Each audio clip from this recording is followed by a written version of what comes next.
alo manatu o mea umai lima taitaina pati ia po la fo tu la o ia kapenet ia ono le fo tu la mai ia le fast ia neve time ia e fai vo le mea lai au tasi io la tu fina ngalo ma le mea mana o anga ia le malo ia te aula ia mana ia fa longo i upu ia Taupea le lofa ma tu langa ole ai i lo manatu na wa ia o le fai unga ia o tamau ia ai i tu langa ia no mata le sio po kalami o le foi sa e sa no lava mai ma we pe na o tato o se tu langa voi le fa le lo a tato o va se fa tato malo langa ia te au ia e o man wa fia wa ma o tasi tau sanga mai masina o le lava tate no fa mata po ye ni mer tato atu no fai va sta yo lo tala poras la o vai le tele o fainga malanga la o atu al termine le tato economy o te loa o la te le ala ngalwanga tau na fai tele pisinisi la mana mia le atina ina ia ai talo se ia la tato o te se taimi fatino longa luenga ma tato wanga i luma ole winga le no toi fai atu ala utala le la umaule la fionga le pepe o te ia lo fa moenga ana fato ese o te loa e se swinga o le mo tala monia o no lea adapt mai ma pe no mai lo vai venga i le case lea o la toi fa fo i tu ala utala le case o le sa ave ma le ave pe ma prestain o fa sinonga mana tu fo na mantua lu ngala lo fetong ya inga ua soli ele fionga fe pule ai akila ua soli le tu la fono ua kale u skula ki fa maungia mai e fa sinonga ai ina o au mai to tono le pale mene o ina e ranga ye ka ko fa langinga foi le kai polo fa langinga o ko mangingo e ir ko le ava ir ko e la vele lo fa la vele mangingo e nana no winga o la utala pe yo le utala no fa matai ya uia foi le nga usia uma ona o le fato e senga tusia na au mai el prestini wonga se wo usalamo ia pe asida sida ifo yesia ka kau inga ia fai kau nge ai so ko e vango lenga a fai o te lawa lunga o le upulea e mamulu me uma ile fa mo le moli ke lo la kala o le ivi ku le nga fa sa mo ia jaula e nga usia polea fo ile arwalu lunga i fea o le saia al palemia o le sui palemia o fai o malo oi ia jau if only langa o le wata to tiro uma ile site lea because ele happen ele fakwesi what if he did langa ya jau I am sad to be straight honest I am sad is a tangata lawa lunga fa pe il porkiki e to titi au tali ya le tu langa fo ile you know just to see him backing his stuff ia jau ele te tau fo ina fai tau ale sasi ana nafi fa ale anga ina i ngaruenga teli ai ole wingo lante tala ale wingo lante tala if only he had the humility fo ile ma fa pe mai ia io le malo le tunu ue ia po sasi then I won't guarantee but I have a strong hope malo fa moi il ko fa sa ilia Samoa e se sio le afa lava e ia ka ngaka le afa lava e pe yo ngafa lava le mo ora une teika la ufonga le mana a tonu tate faitau se tulanga le ya ona wa ia pa u fuai e fai unga fo i ma fa solonga me nei fu lima masina o malo sia tulanga le lima taita inga i fainga vaenga fa portit ia fai unga e fainta voila ia au ia ono tango imagine o Samoa o ye temi o fato ese ai masuia tulanga foi onisio o mena tupu ia wa langa tato o malango nanda a wese ia e lo la fatemi patia ia tulanga ia e sa foi yo tailo ia langa ele fato ese ele ia foi se fala ele tupu fainga tatele la ai talo sia o la ia talo ia te wa ia langa o te loe o matua tale la vai por titi e fai mese tato watu te mine au le tele yo me la tona fa tino il te mine molta to watu Le mai tau atu I tu langa o tupe maua. O le folinga mai au o fafoa le ai fafanga tu tato atu no temin nei. Tato ia ai tau malele. Malie. Ai e taton e telefofuanga la sa folfola e to fafango e tato malo mato unga I luma. O peila o meana a ma fai lon tato wau tilo iai. A tu ia fese se inga ia fai mai. Ia atono la mo fo isfel fadinga o awa o le mena tupu Samoa o le foi tupu I fafoi nei o le ai se mau vaenga ia e fai I fafoi nei ia tailo ia o au ia sa puto titia sa o tala to ina vai na fa mai alu lo o vai me mo wel falau ala fa na uma mai anga ia awa we fiu e tau fai po er Samoa mu po er Samoa lan mon tu sa o le wa pe wa ta va vai ai matato o le bo moni le na e fiu a fali tanga tai fi e tau ma fai e pei o le ua whailonga ina I matatou talu lava. O le fesili tu pito lai lo mawhau le unga le ua iai. Este se? Talo sia. O le fesili lena, ua umai. Whamantala, ua umai I le tūlanga la lea, le ua tali le tūla fono, walanga a tātu ulai le vaenga lea, lau fionga leo pepe matūlanga. E pei la lea la ua ta otoa le tūla fono. Le ua alua I awala le tūla fono, ua solia le tūla fono, o le tali o le soli o le tulafono o le talia le unga o iai so le ala uta to ngafa e tasi I le vaenga lea ai o le ane ila le mele la tula I maitu whamata o le ono tau fia ai le fete e na ia o manantu ma whamata ono tau fia I le fea ingat o le sili nga whamaka e kau fia I le fea ingat o so ia Asiata Paua media tate o tu IP tas falong long way pata mana falong long se news ia alu tu IP saule TV sai matato Samoa observer sai mai se newspaper temini o temini ai ala telefoni o pe ia o le media temini o lu ngala tala ele ma faina guarantee ona wa tele ia le alo luma technology temini wa tele foi awala fa le fina ngalo manatu o le ala stato tamo fai e whapea, la valoa. O tangata leo tono palmene. O le whaitau solo mua le tutuina le afi ma tulanga whapena. Ia tailo o la au tatalo na wau. Talo sia, tatou mu fau. Pana ia. Talo sia e taulu. Le wo o ai le o onga. Ea, a wau te leilo le po pe umaenga pe koe ongi whamasingonga. O te ofo matua te leile whaidoko fisili o le nā mei e te auia. Ai, o le me tonu ana o fumero o flamuanga la songi nangam ko mga miar ka koto Samoa se Samoa kas ia o sa o ko va ahia ku ha o yengi so fa pe mai fe lo ala ke au le fa yalta longa tor va zongengi alla mor ke lo support ke lo ke mingi o tele na musu ai te lo le mana yo lo la e langa o le te mai o malanu e lua ia wow o le moana o i mare tonu pai ia me se mu tu so le te au mai uma ele tu langa o lanu ai se tato watnu pai moana fa fe tu langa tanta le wo vai tu a mai le wala o le wa entala no o te loa ia fa tau to ia le wa o matangi o le ua pe o le tu langa na matai le tato prokalame o le tu ala lo fo ia le ese ma se tasi o mata upu le ua ta oto au lape whether we like it or not. Whether you're HRPP or fast or tautua or whatsoever. Tatou ia te au, tatou whaalo alongia, ia le whai unga o ta oto. Ai mai se fo o le tūlanga mamalu o le pāle mene, ma le whai unga o iai. Lua su whamasina, ia tu sai lua tau sanga le nā ua ta oto iai. O loo whawhetai, ai ai se mea o te whawhetai iai ile antau le aso le nei lau whionga lau pepe. Ua whaatu umata mangai tai au. Ua tu umata mangai. Nisi lape o tai au. Longo winga la, le la tilo le to atele o le a fou le Maota fono Samoa, e le lumanai, e le aise singa ke fia seu ka filia le Maota. E le aise singa ke seu ka filia I songa makaukia, masona malosi, masona poto.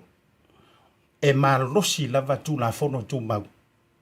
E ono soli, ya, e te talia fuila. Le winga la utala tu whawhita iai, peno te whatu. It's sad in a way wa ta oto ma yai pita langa o tatou tangata o tatou loto alolofa a le winga yo la utala a fai o le ala fua le o fa ta oto ele pale mene ai mai se o le fai ngā malo mai la tau lo li poia tu la fono li ia le tua o le waka oko a o se ala o iyo ta oto a o se ala o mo le anga ila i ruma aua nge i fia nge i fia koringiu fiki ses ia pe uku vai pisi ia i tūlanga o tūla fono aloa ia le tātou mota ia o le tu ala lo fo i mo le tātou au tapua ia me se fo i la tau o lo supporting us.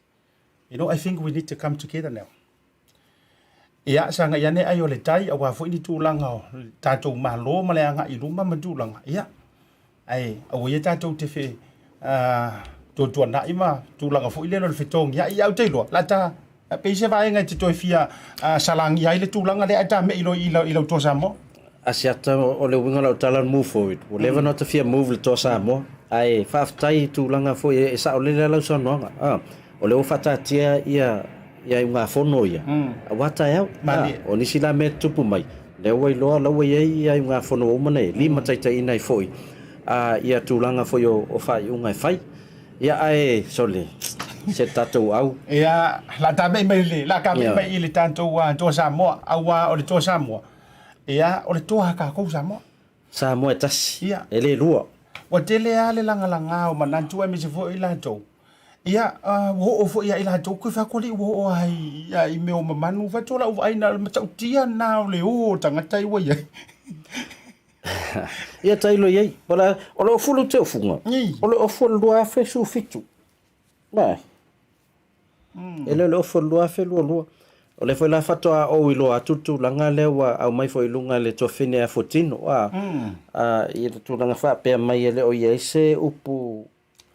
fa vai le tua Samoa le tatu tata a tonu le ai pe e tau tu sa pe folinga mai foi le wa esele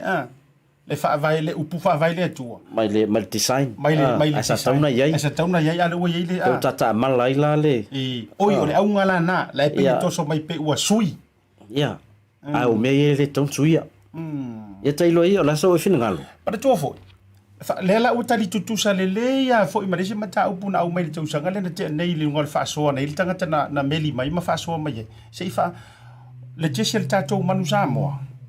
le o mai wale tu wale tarita ai funny because of tele no the singer menna what tu wale afo le te wila na mai foi la le sitangata fa mai sia ta fa na fa so mai vai ngali el me vale el o kaka o fer kako karika i no ai kako le wale be se tarita ai tu wale te wila ia le vela o saude si na inicio o fina ngalo fa di o le ye karika wale se mo le ia o le wa race mal temin nei langa le no to fa ia inga le nga tato alu inga tala e foringa mai art designer le o full liki pe fa o full lo fa sufit ia le ala le suia lo to o mal lo fe lo eu tele no te singa fo ia uia o le winga o la utala pa ata ho nei langa le we fisiringia mai so mana tu vai le tu langa le ia te a fa pe o ta auto fa vai ru karika wa lo mal fa vai le tu Samoa it's a must. Then I think it's a whole package. Ai ava be ile ai wala valo tiro ile talita ta uma ia te oe o le Samoa. O le tatu o le au Samoa. Se ile me ka o le lawa manu. A tatu ma polo ile lawa manu wa ka ko misi fa muli atu. Ia te ai ronga se ai nga fa ingar ka ko au le yo se fa vai ile tu Samoa. No, that's me personally. Wale tu si ai le fa vai le tu Samoa. Ai ia te au a fai kau ke kalia le maru. Yeah. I mean, it's natural tau te whaia ina. E uina whaina uwha asoa i leso na nafi e na madua lilo i manatu. E lo loto wha apea li tātou to ilalu. I le tālonga lea. But, o le hasi tātou tala e tau te toe. Ia, o le isi tālonga e a tonu e mawhaini tātou koe come back.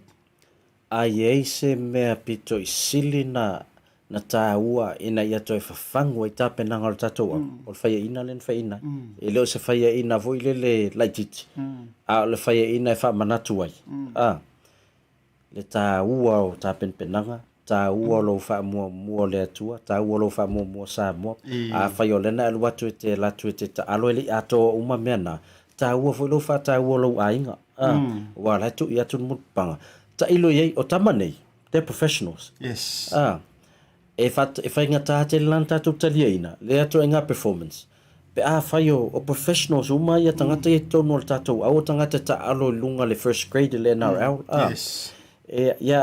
a tu ulai se tu fa fengo fi e fai la sima si le leia tu professionals a engelani nai lo tatou professionals na yai a tu foi se situ en fain fapia e le tatou tama a lava le maftanga e lo e le sita alo les aya uya a nga tele nei fai inga matua te le lava tatou wo yai fa fango tatou au le sila watu le la watu asiat ta tono ta to sa mo ma o tu langa o ye ole paua si vai sua le pepe o tata do ile to sa mo e ala yona ona pei fo ile e tate tu ala lo fo ile mamalu ai o to te o ke vai ku wa misa isi fe tu ala fa zole o te vai tunga wa ateke isi tangata ia fina ngalo isi le fa leo as a feedback o e tau mai o opinion na yo tangata le mana tu o le mea tonu ale le mafu ale vesi la o le winga la tala la fel tu sa la tala o le makua lofa o le kala o le kala sa le lu fa sa o le matua lofa ya o te e okay wa so le ka ko fe ola uma mai ai o langa fo ile le fa be amu ia o be fa pe nga si fa pepe o me malamba le winga la tala aua le se ua fua le si le tu ala lo le si le anga e tau te mamae ma ile au e kau ke loko uma le au afa pe la fa ilo so tamana tu va pe se pe wa kaunga sui le fa ya on so le ai ko vai kunga punga mai le si a le fa ya onga au le me a ton ke lo o le uki o tatou sa mo ile mele o i fo i tu puai le ala ina ma fo lo utari to nunga me fo ile au ai ke ka alo ile kingo ai ka alo ile polo te loi io o toinga au maingo manatu e tauna mai ata to pela nana fai mai sweet fai au o le maingo lo manatu tauna mai na ya woni yama na ya la so to fina ngalo ele ono suia tato fai au tu sa mele le ale no tafia anta o le fia o tanto e pepelo ma mili tala mo ya ole kanga mua fo ile tau fia le lei vali le la fetua na tala ma kango mili ole kanga mua fo ngar fai ki o kua se fia ko ai ma se la tala mo ai ole tanga fai e te si la fia langa ole au lo watu no ile o se au se ainga e si la fia o ainga kanga ka wa kaunga ma kaunga se la ave le fautuanga se pe ko se la ia ele se le anga le na mea ale mele tupu ia ke ia fu le wa te kai fu le si le manga ko le si wo mai vai ale ngi so le si ka di wo fai upu maswa bo nga la lo va le fu ole fa ino tu langa ne asiata o tamala ta alo e ia yo la tu ainga ole so fina ngalo pe fa pe te va ai tu ai lunga Facebook ole what tu atala nei se la pe lo wingo la utala le lo to fa to foi le ele si tu Wow tatou e al tala vole le ainga uma pi kauka e ngofi le lonto e pe o mela na pe va ve fo so visit me ya wa o le winga la le o lo te fai atu ina ia manino le e se lo fai tala le anga e ita o lo te va tu tu alalo mana tu o o foi e no fai atu ma kwa ia uma mapo mo tala furu tanto au inga o fai inga fa pe e le tu ai la tu alalo o vai tu nga pen o fai atu o le mele na matua o ti ai tanto fai nga engelangi o le speed o le talonga o le winga la lante tala fai avela tu alalo you know that's what everyone witnesses that's good ele la jamela ala fuanga le fi ale mele ye tu sa o tau tau fio ma mananto na isi fi tu alalo ma faadi ia nga ia kasi no le uka le tele na alo winga la lante si vangala wa e la vale tele ma le nga u pofa leila si mantua si le tu alalo si foi fa ali o fia ma ka ukia ma alo mana e foi fa fina ngalo fa ali ala fa ali lungo le ngana alo ia mantua lungo le upeng te fai langit te mile bo or fa no light wala foi fai tau wai ia le nga e o yo tu fa fini ia o matua ia foi luma foi le foi tu sa o ile i kar ka biki ma ko sa vai nga wa isi me nga e fa tu fa mai vai ai fa rongo ko i piki ai se au fa mai mai fa rongo me merka me mai ia piki la piki ma fua ole le piki pa ui ole oile la tatu ta Krisa ia Krisa la tatu oina te tau ona matua i tele ni o tatu ai matau work ia tatu combinations o talonga mafalani oina ha leo ai lo ai pola tulanga ia tatu i fa tulanga wa lo tatu vai tu ai na malo Australia ia fit ai na man malo New Zealand faisi te fanta talonga New Zealand ma le panona mana ia wala ngam Moscow ia le panona e pena fai fit na mo Moscow ai ia ula ya mana ia yo tulanga foi o le se vele wo vai o se asa va to fai mini video sa tatu to Samoa ele vai aso le no winga la focus tama le na o vai aso le o leader patu talonga tell le o le content na sa o la to pira e masalo la wa sui foi ia tapenanga tatu tapuai asiata sanga ita foi asiata ona su elo se me matamata talonga asiata ile aso va vela sa o nei New Zealand e to tongi ia lau subscription ile Spark Sports e gosu fata live vai val masina mai pervi pa ai ona lea siasi mai ia in laws asiata mana ele ava foi le fia matamata la to ino famosili talonga ale ole lo asiata pola to tongi ato asiata le ono masina ona me vai atu vai e na ole tasin masina tournament ai ono masina le na fatau asiata ina ia mafai ona matmata ia famosili tulanga foi tatou la faisina tatou malolonga io foi mai tatou malolonga le foi mai tatou tana no le avale e ka ya mai tatou fasalong fa business ne.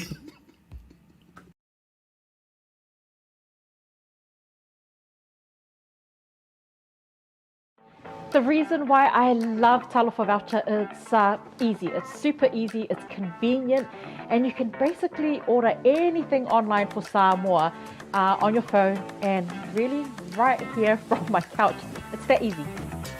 You just go to www.pacific40.com and then you select from a variety of services that's available on Pacific 40. You can even select a shop that's close to your village. So if you're looking for a way to help your ainga in Samoa, this is the perfect way. Pacific 40 Talofa Voucher. For you, for me, for Samoa.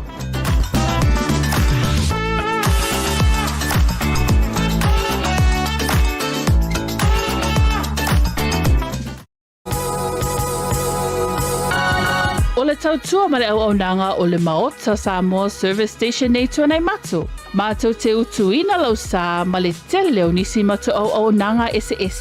Ai le ngata fo i lea, mātou te siakiina fo i lau tāwale. Mātou te sapalaia fo i swahuu mo lau tāwale. A whai fo i o vai pa o lau sā, a wala te popole. Mātou te sapalaia fo i ea mo lau tāwale. Mo lau nofo silafia, mua, Taupea lau tāwale pe autu. Lua, Taupea lau telefoni i le taimi e utu ina i lau tāwale. Mana tua foi, e matua i whaasa ina le tau mawhatapa aina foanga whapenei. Wa iai foi au nanga i lunga o le Pacific 40 e whaatau ina ai le Talofa Voucher.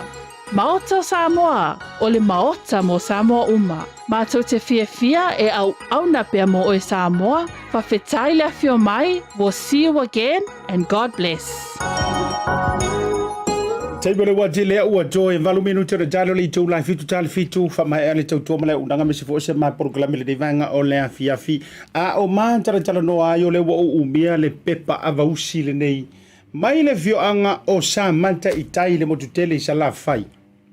io ai pe ya loke oi kalkale sa marka male lo fio ngara ya asiata tonu watu sa mo aso mo topan matu tonu wai ai tasid vai aso ai mafilo ai matauso fui mono aloli sa la fui mono ole sa male ato e tumu pe pava o tala mo fui mono fa mai le pepe alu mave ave o yasiata e fai o le o matua to anga sorry o fai ato fui mono ere ato se masina talu na sa fa fena fa mai a foi ese ale auto toma ta pena ese la o mai fa leoma ia o le na lo so ma mai a vausi ia mai sa mataitai ia pa fa fonga mai ni so la fioanga ia ba la to tonu ai lo le ia tu langa o le avale o ma to foi pe o le faletu o le fionga nga fatasi e isi ona pito ina sa mataitai a inga la fine le mita mai ma me io sa o mai ko fale ali io sa o wa tu sa ma ava ma mo tele sa la fa o le ia ai fi to foi o le usa sama ia o mi mai ba ya ma o le fionga le pepe ia ai fa tau na loma tau tu o le mele o le no o inu fua io e te fio mai te bali mai sa se e tofo ia o tama mai le modu tele sa la fa sa mata yuta o sa mata itai le la sa we langa so se ava ia mai ile le ala tau number 1 ele fa ia mela tala o leva no roa ia upu ia te fa mai o le ava foi len fa mai ia o le ava le fa mai ia inu ai e te leto e fia inu la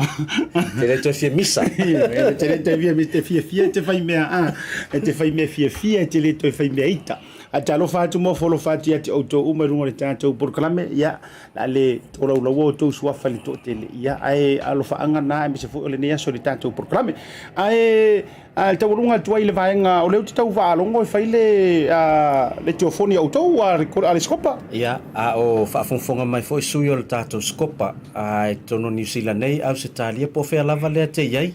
ia o lo iai le tātou whamoe o le tātou wakafoni o le a whatinoina la so lima o November ia o le lava le se leni o la mwhai o na oina le aso ia o mai tātou whamalo stino tātou inti whatasi ia a whai le whai lo tui pupuia ia o le whai tāpena menga mana la to vaianga le Pasifika health la to te whatinoina e tūlanga o le tui ai o le mato whamoe le asiata ia e tau on tāpena fo se leni ia e ave sosoani fo i le aonga ai tūlanga o whale lei o mea lo mana mia mantua o leua o ia ile tūlanga whero whenga pa angal malo matama mtaine tuai o korisi ele o toi pūlea a toi el malo ia le aonga lona winga e iwa enga lai lalo el malo pelo tongi no whai aonga mtūlanga whapena a le runninga a toi le aonga ia le uwhatino lava e matua ia tama mtaine tuai ia mai lato o lo a tau inai le ala mo le tuai le e avatu ai foi se matou talsanga vai a whai mana o mia sau pepa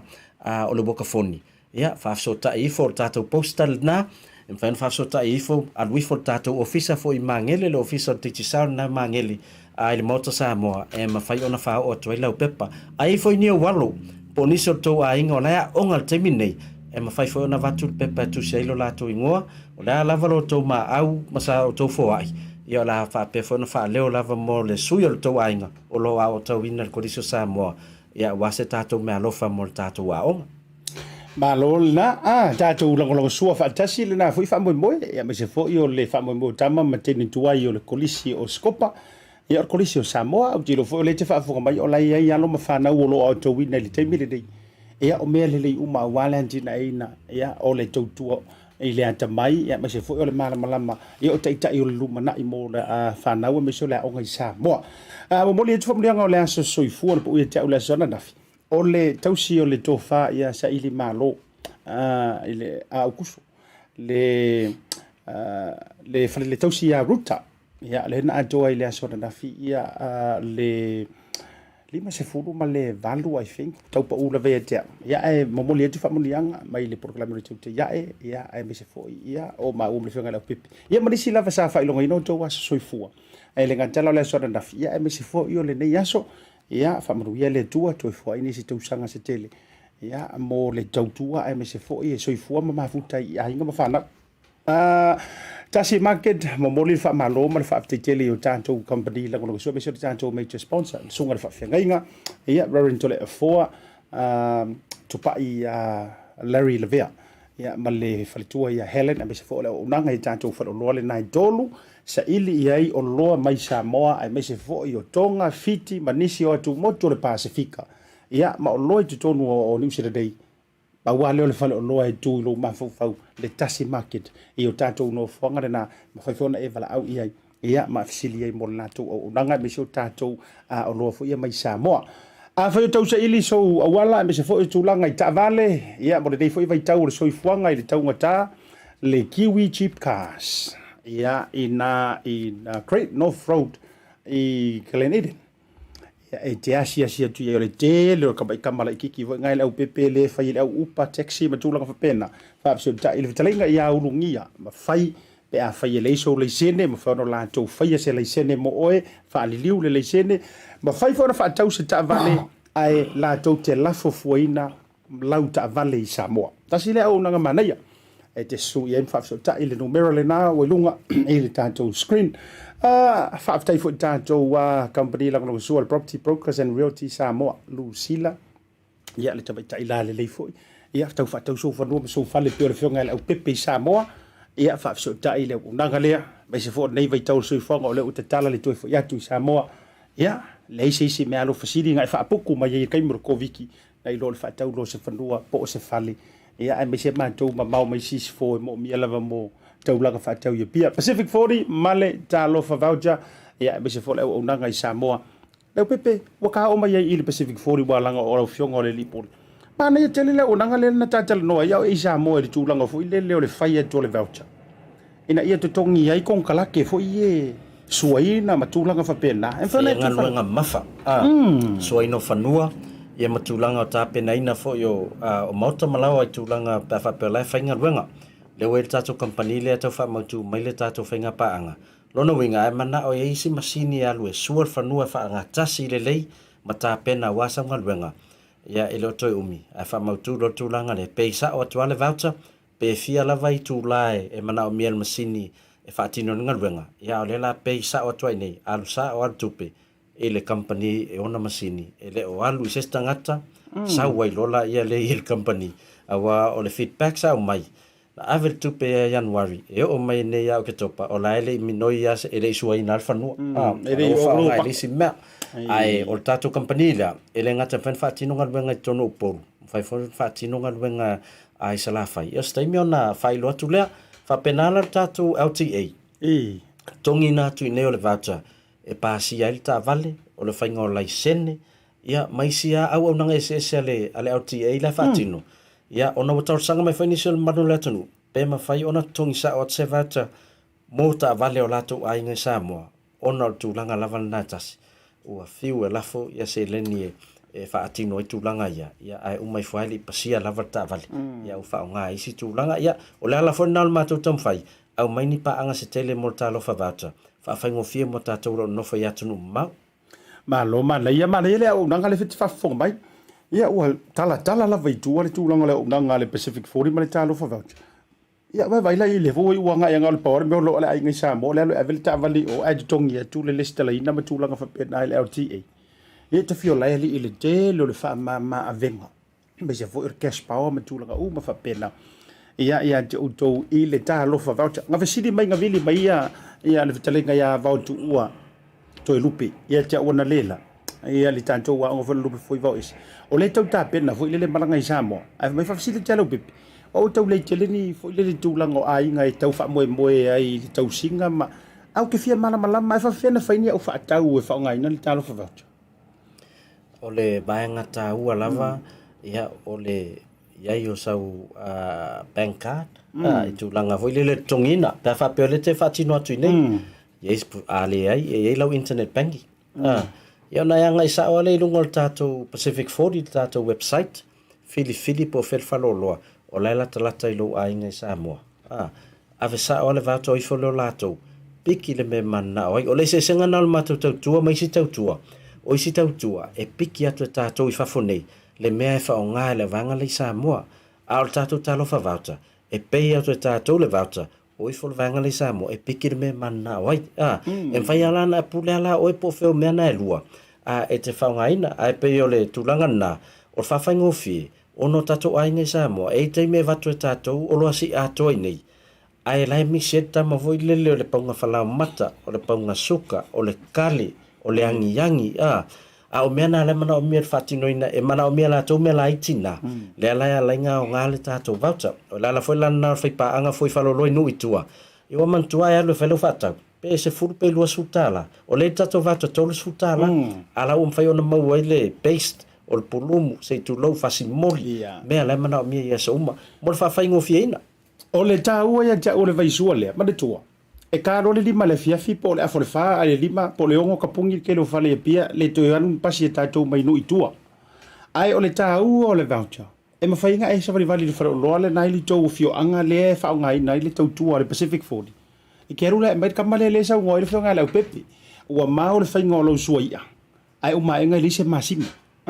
Ia e tango tui lau anto le au nga piu e o isiriva na ye le la vaise tau se poko masima. E vili mai lo. Message mai ya. Message mai ya fa mai fa mo bole ngaloma se omi mai ya sita ia ka ka ngwa piu o fere ke fa lo o sa pasui por fa lo ele ia na na tau mai e alu ilo ina au mai ai lo pete o mai mai ta mai tua ye fa li fore na fia a o le vavele na man le tau o le una nga le taro fa ia se vai nga te o la ngo karfi faftai sa te lo e o tutongia ia faftai sa mo la o to ta po inga fo ta to po kala mele ne yaso ia ta ton ia la mo se si fa po ponga fo e le neva yaso ia o le o mai fo ia lango le to fal vai malai ia te le mana no to tasi ne yaso ia o lai faisi ma le ale fo o tu langa ia sa yel ta po inga fo le mot fo no isabo o la lo sa vai mau te fo no fo ia ta fo le la fo ngar vai malai ia faftai le no fo mai o le tesi lea o le ave rungo le tapo kalame sitaimi pe afa pea iyo o le tau ona tu le ile tesi le rungo le prokalame o yo le Samoa ia la foia i fonga va tele se ngana o papa ma le tau tamali o so poutu foi ma tau lo ulu i lo fa fonga baua ia foi sina i futu le dei fia fi le prokalame ia matua upu e lo tanto vano no foi me se foi o prokalame no foi ina ia longo pu ia li lo tau pa ia mo tau manu o tau tu lu ngalu tu langa o le pale mene i Samoa me se foi upu fai o malo a o le ungani ma le tu lalo le prokalame o lo pitu va ma varusia o le fau maua pe lo tatou fial fani io fai malu o tatou faiva la fo be ia ila tou o lo li poia ia ma pola puipuina tu langa o upu fai o malo mai se foi o te ingo finga malo a ngai ngo finga malo ia o ha umo tu langa o finga malo la fo be ia ila tou lantu pitola au ia o ai ngai wo ma au me mai ia to fusi le o le fau o malo tatou savri vali malu lu ole io ma se video le fau malu ia ma wole le nga ngai tasi tantou te maua i le fair fani ia o te upu ia Yesu ele ia fio i le lang tantou fair fani ia ma tua le tu ia te o tou sa mo ma lau fa maua tantou feilo i le sonta ia o le fio nga le tele tune de tale lene ia mi se fo asiata ma fa to fa tu fa so foi na mo le dei tai so foi ma Emmanuel. Hi, my name is Sora and I'm from South Auckland, Manukau. I attend an Auckland Girls Grammar and now I am here at OCA. My dream is to help Pacific Islanders build affordable homes. I came across OCA on Facebook and I saw that it was more hands-on. Now I'm here, gained a lot of knowledge, gained experience on schools. Something I was amazed about was the floor plan. Once you build and then you look back at the plan makes sense. So there's something I learned from OCA was how to read plans.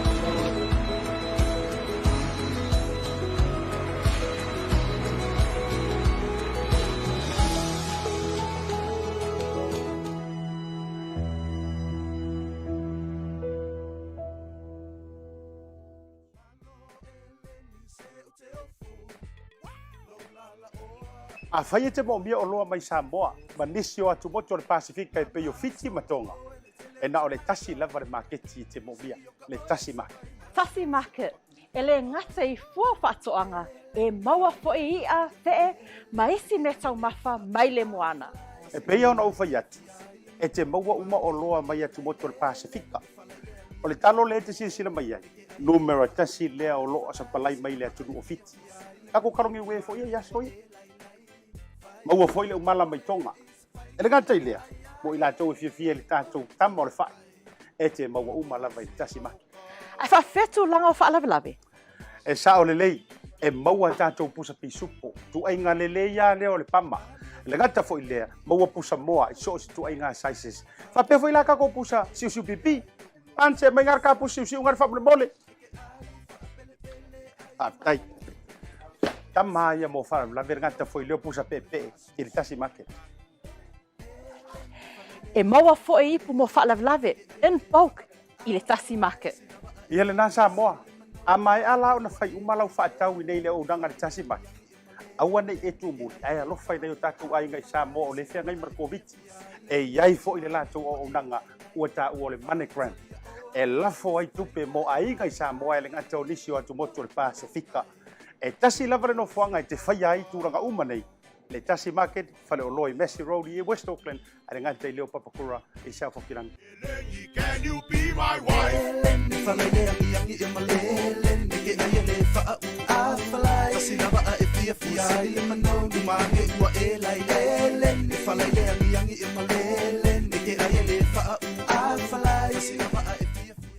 Lucila's Realty is here to help our people achieve the best results for their properties. Whether you're selling for the first time or have sold and moved on before, we want to make sure that you are well informed and know what to expect every step of the way. We can get you the best results for your property. Whether you're selling to relocate, upsize, or downsize, you've come to the right place. We manage the entire process from start to finish. If you're in Samoa and want to get in contact with our team, please call Lucila on 725-0965. If you're in New Zealand, please call 021-082-05466 or email sales@lucilarealty.com. Lucila's Realty, helping our people achieve the best results for their properties.